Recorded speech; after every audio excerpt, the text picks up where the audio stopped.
In Britain, they honor their distinguished actors with royal titles: Lord Olivier, Dame Helen Mirren. The best we can do is nominate them for Oscars, an annual hyped-up competition for a glossy little statue. If we did have a royal list, the name of Meryl Streep would surely be at the very top. This year, she won her third Oscar for playing one of the most controversial political figures of the 20th century, Margaret Thatcher, Britain's Iron Lady. Reason enough to take another look at the many faces of Meryl. The story will continue in a moment.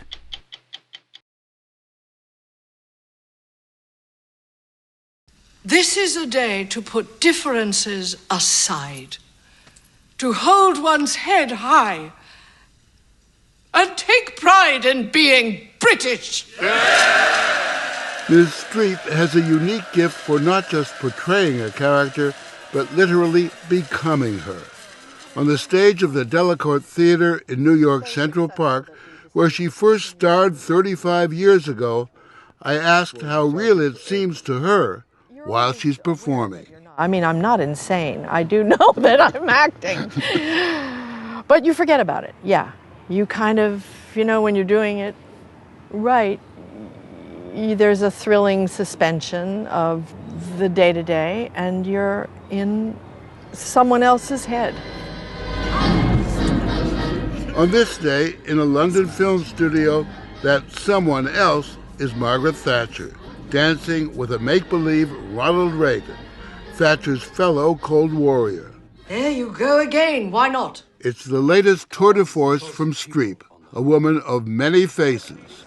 Sophie in Sophie's Choice, as Julia Child, as the French lieutenant's woman, as the devil wearing Prada. Worried about our careers, are we? And now, the Iron Lady. We can restore the health of the British economy, and we will do just that. What particularly attracted you to the Margaret Thatcher role? Everything. Just the opportunity to deal with the deep, buried discomfort that people still have, men and women, with women in leadership positions. As British Prime Minister, Thatcher strode the world stage for more than a decade. The Iron Lady of the Western world. Leaving heel prints on the backs of her own Conservative Party's Old Boys Club. Did you like her? I am in awe of what she did. The policies you can argue with, but to sit in the hot seat, I can't even imagine having that steadfastness. I'll just have a small one because I'm watching my figure. Their stories are both about transformations. The actress transforming herself into the politician who transformed herself to outthink, outwork, and outwit the men around her. One of the things she did was get a drama teacher to tell her how to support her voice. Breathing in and... Dennis! Because her voice was sort of lighter, like mine is. And they taught her to support it and bring it up from the depths of her place where the conviction lies, and to carry it through without a breath until the end of the thought. And then not to give him a chance to interrupt her. She was also, lover or hater, remarkably single-minded and confident that her way was the only way. Yes. I have a lot of that. So it was typecasting, was it? A little bit. At age 62, Meryl Streep is still at the top of her game, one of the recipients at last year's Kennedy Center honors. That's her husband of 33 years, sculptor Don Gummer, and their children, a son and 3 daughters, 2 of them actresses themselves. There's something I want to show you. On the theory that high school is destiny, we took her back to the days long before she became Meryl of the movies. Oh, this is my high school yearbook picture. Back then in Bernardsville, New Jersey, she was just plain Mary Louise Streep. Well, not so plain. Pretty, blonde, vivacious cheerleader, our homecoming queen. Where the boys are. Where the boys are, Yeah. indeed. Oh, God. Bernardian art editor. That's what I was. And the morning announcer, Diane Sawyer, eat your heart out. Home movies made it clear the camera loved her from an early age. But the homecoming queen didn't care much for the movies of the day. She was fascinated by the classics. There was one channel that had older movies. And I loved Carole Lombard, and I loved Kate Hepburn and Bette Davis. And Barbara Stanwyck. I like girls with attitude, you know, moxie. There's an old word.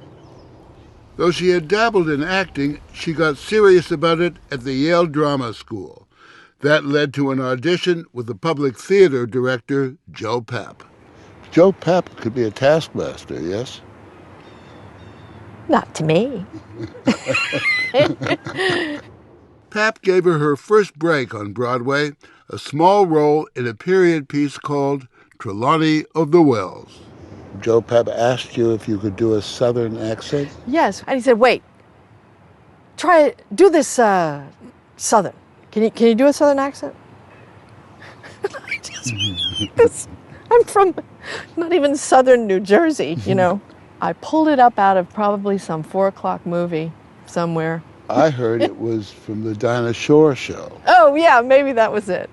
See the USA in your Chevrolet. Remember that? Yes, indeed. Oh, God, wasn't she divine? Here's where I forgot my lines in The Seagull. Soon she was doing the classics on this outdoor stage, competing with airplanes, heat, rain, and more. Ducks. Did you hear that? Her career took off so fast that one summer she did Taming of the Shrew here at night. Hey! And during the day shot 2 movies, Kramer vs. Kramer and Woody Allen's Manhattan. She was well on her way. Are you writing a book about our marriage? You leave me alone. Her range was astonishing. One year a Texan, Karen Silkwood. Let's not fight. The next, Danish in Out of Africa. Roy has asked me for a divorce. He's found someone that he wants to marry. She wore spandex for Mamma Mia, a nun's habit for Doubt, Amen. Your clay. and a beard playing a rabbi in Angels in America. It always really bothers me when people imagine that characters that don't look like you or have the same accent as you do are far from you. The great actress Sybil Thorndike said, I think we all have the germ of every other person inside of us. And I think we do. Baroness Thatcher, how are you feeling? Margaret Thatcher is 86 now. Her daughter Carol has written openly about her mother's slide into the darkness of dementia. The film tackles the issue head on. Did you have any concerns about showing this once remarkably vital woman having lost it all? Well, that was the part that most